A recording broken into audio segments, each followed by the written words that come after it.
Zookeepers of Reddit. What is the funniest animal at your work and why? I went to the zoo Saturday and there was a man talking to us about the penguins. He told us he had raised most of them and their parents before them and knew them all very well, and even knew all their names. There was this penguin just hanging out at his feet nuzzling his pant legs, so he bent down and gave it scratches on its head and it leaned into them like a cat. That penguin seriously loved him. It was the most adorable thing I've ever seen. Our zoo had a tame fox. Someone had taken in a fox cub and hand reared her but couldn't look after her when she grew. So the zoo I used to work at took her in. You could tell she had been hand reared because she loved humans. She would wait for you to change her water bowl, so you would be bent over, and she'd jump onto your back. She would then climb along it, put her paws over your shoulders and lick at and nibble your ears. If you sat down while she was on your back, she would then plop on your lap and coil up on it. Nothing like waiting for the other keeper to finish changing her bed and realize that she had covered your back in paw prints, licked over both ears and was ONW sound asleep on your lap like a puppy. She would also do this in front of audiences, especially with audiences. It is difficult to change fox water bowl with a fox on your back and a group of giggling kids watching. Chimpanzees are extremely violent but have periods of levity. They play wrestle with each other and laugh while they do it. Gave our alpha male sunglasses and he put them on after I showed him what to do with them and he leaned back like the cool kid in class like it was no big deal.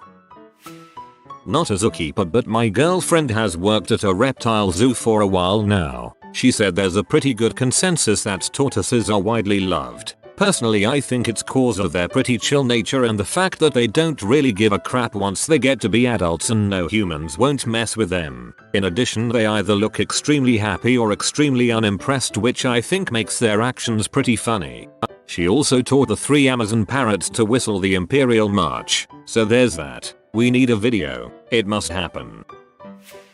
I did an internship at a zoo in Brownsville, TX when I was 12. It was mostly cleaning cages after the animals were removed by actual employees, but you've still got to interact with some animals. The hands down coolest animals I got to help out with were the meerkats. You could go in their enclosure to sweep, change out the hay, change the water dish, etc. And the little dudes would come right up and put their front paws on your galoshes and sniff at you, make noises, tilt their heads and stare up at you. They were so friendly and curious. Lots of them were juveniles and would follow you around the enclosure, riveted by every movement you made. I know this isn't very thrilling, but it's still one of the coolest things I got to do as a kid.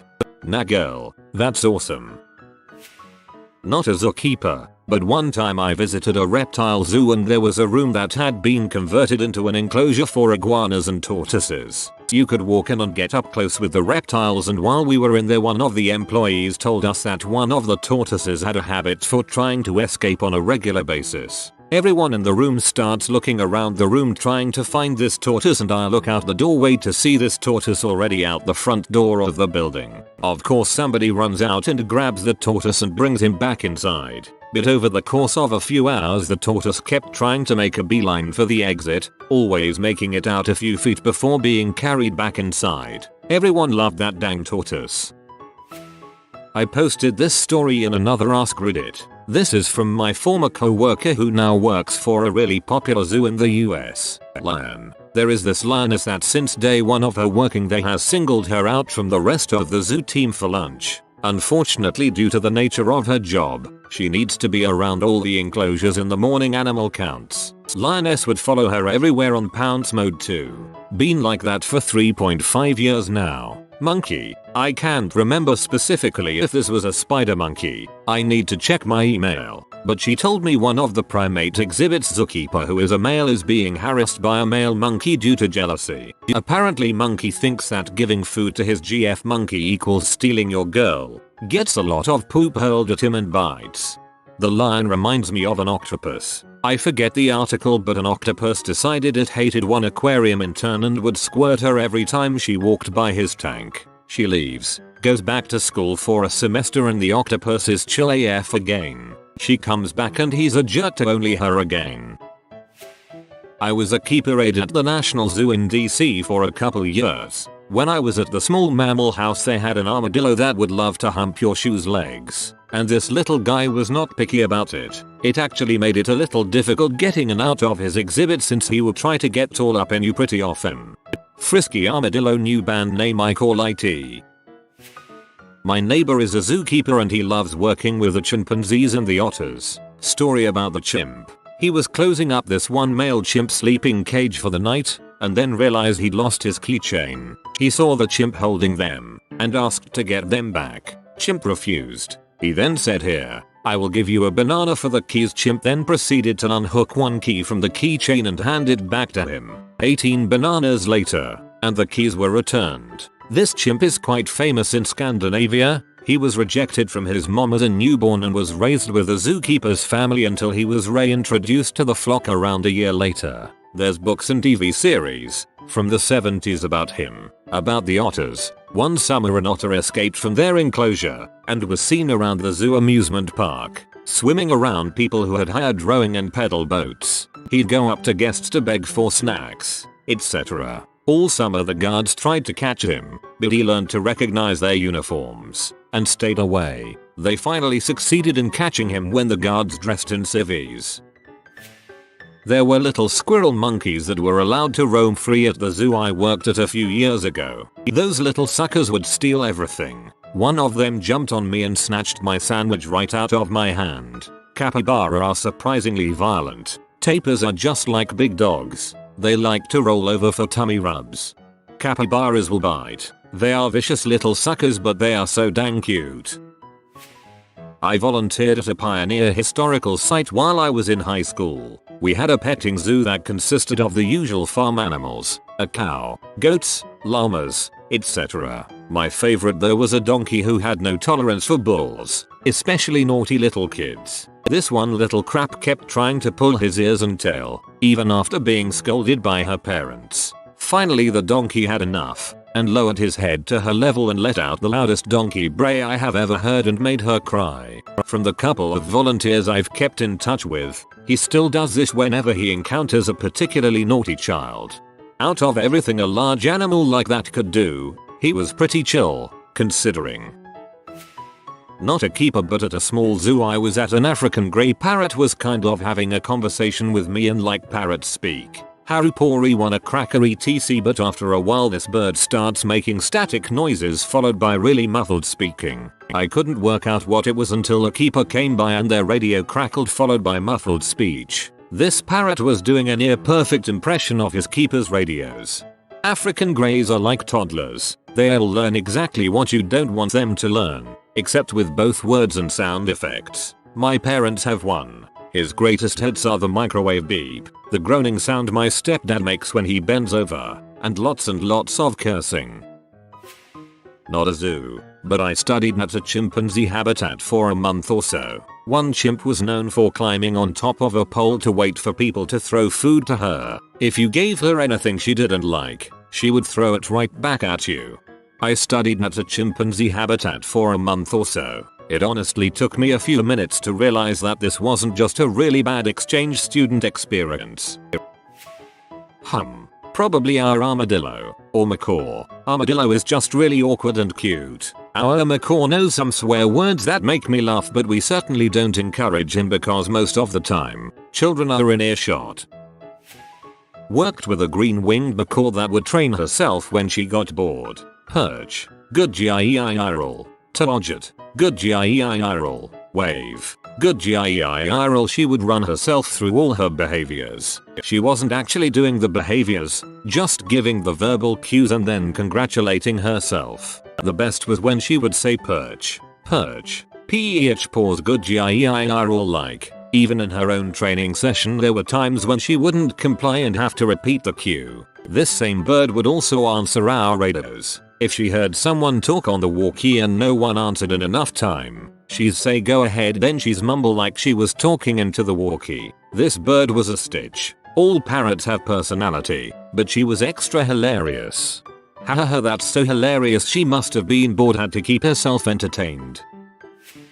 I don't have any input, but I just want to say I like this question. It is a happy question and I don't know why, but it made me happy. Thank you. Chutu Paoloza.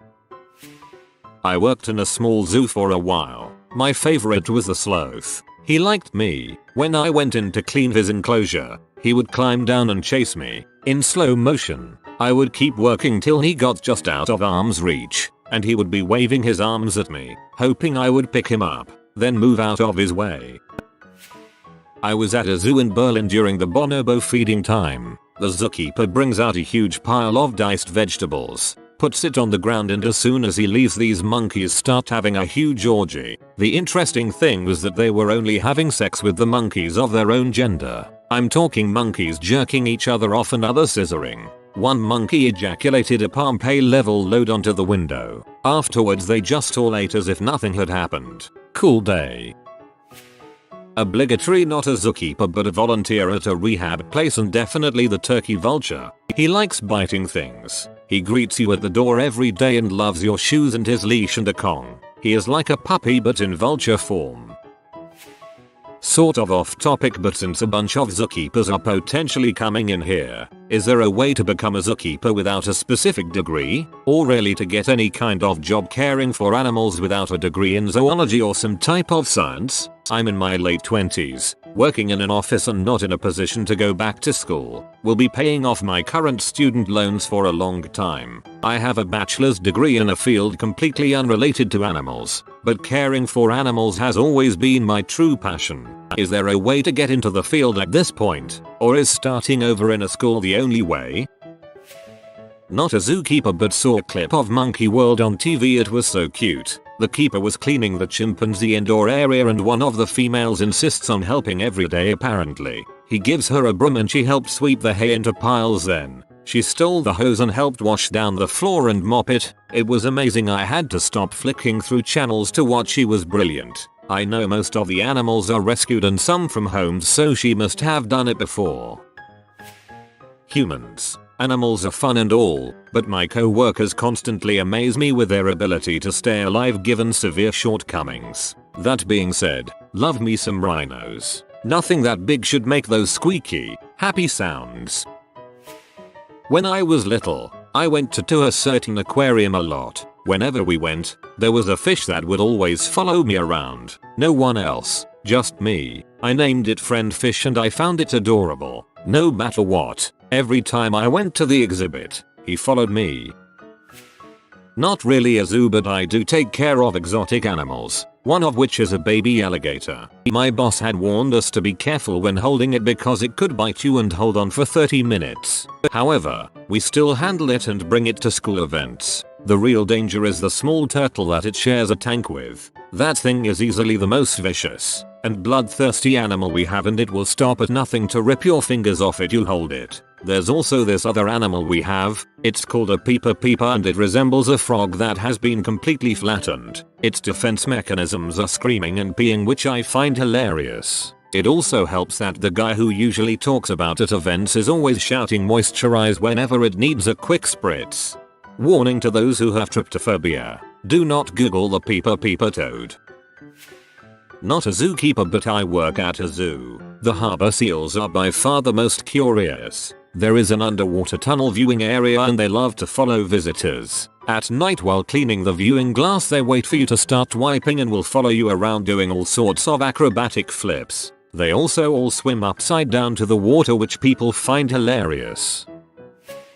My sister used to work at a small zoo in Virginia. Baby animals have to be fed every X hours, so I had numerous small animals in my house at times growing up that had to be fed throughout the night. We had baby goats, binturongs, ducks, servals, porcupines. The goat was adorable and romped around and climbed on things. Binturongs are arboreal, so he'd hang out on your shoulders. It scared the crap out of my little cousin when he jumped from my shoulders to his. The servals were just like cats. They were all over the place. I watched 2 litters grow up, legitimately from opening their eyes, learning to see, realizing that a wall in front of them, to milk over meat as they switched to solid food. I've picked them up and hugged them and moved them around. I watched my sister train them to sit before they got their meat. The ducks wore socks on their little butts to catch their poop. I've had a porcupine legitimately run across my lap while I was sitting on the floor. If it got mad, it would shake its quills so loud it sounded like America and back its butt toward you.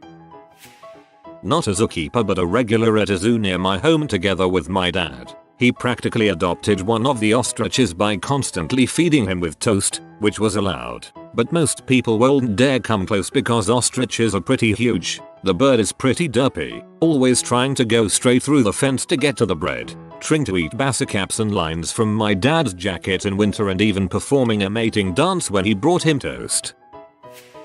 Not a zookeeper, but I own chickens. They come and tear up the front yard during the day, but in the morning they visit me before I come to school. They also love following me for treats. I give them treats occasionally, and then in the afternoon when I get home they come up to me as well. I'll get a picture soon but it's honestly so cute.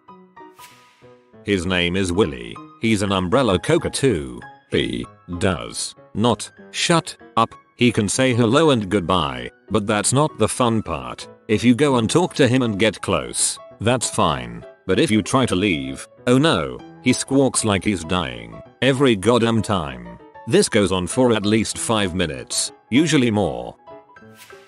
Not a zookeeper but I've been working on a horse farm for the last few summers. There was this one horse. His name was Raphael and he liked to mess with me while I did my work. I'd put the hose in to fill his water after I'd cleaned the trough and walked away to start mucking. I'd always look over and see him with the hose in his mouth and he'd either throw it or run away with it. Regardless, it sprayed water everywhere. Sometimes he wouldn't put it down so I would have to shut off the water and try to convince him to put it down. He would also do the whole head licking thing when you weren't looking at him. Then when you'd turn around he would look away like nothing was going on. It was inconvenient but dang it if it wasn't funny as heck. Not a keeper, but I remember watching this wombat at Australia Zoo while a keeper was trying to clean his cage. It kept trying to tackle the man's legs while he was hosing the place out, and the bloke was doing all he could to keep it away so he could get the job done, which included using his boot to push it away, which the wombat didn't seem to mind. He relented at one point and gave the wombat a belly rub that it was seeking, but as soon as he stopped the wombat was back to headbutting climbing his legs again. I got to pet a wombat later, and I don't envy the zookeeper. They look fat but they are solid balls of muscle and built for pushing. Trying to keep one of these things away from your legs must be like trying to push a 35-kilogram rock as it pushes back. We have a turkey that is huge, ancient and a heck of a character. He's free roaming but whenever he sees anyone in uniform he just comes up behind them and shadows them as they walk around. There's been a few times when my group of school kids have started giggling and you just know the dang turkey has come up behind you and is shadowing every step forward or backwards and started shaking his tail if you stand still too long. 2 of our staff got married on site and just as they were getting to the I-dos the dang turkey runs up the aisle and starts doing his mating dance at the bride. There's a monkey exhibit not far from my home. There's a chimp there who loves titties. He swung over the cage by my girlfriend, gave her a wave until she waved back, then turned around until she did it back, then pretending to lift his shirt hoping she'd do it back. Eventually she leaned forward and he rolled around on the floor in glee at the sight of cleavage lol.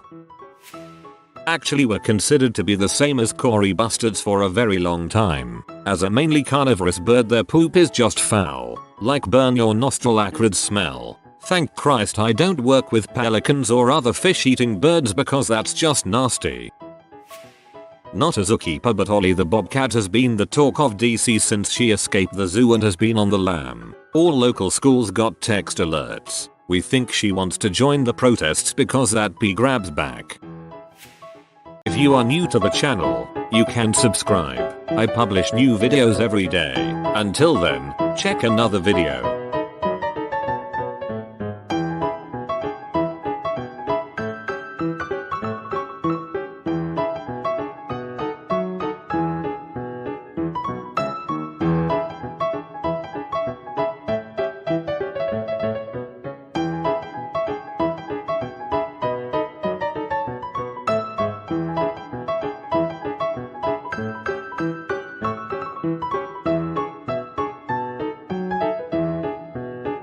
Bye for now.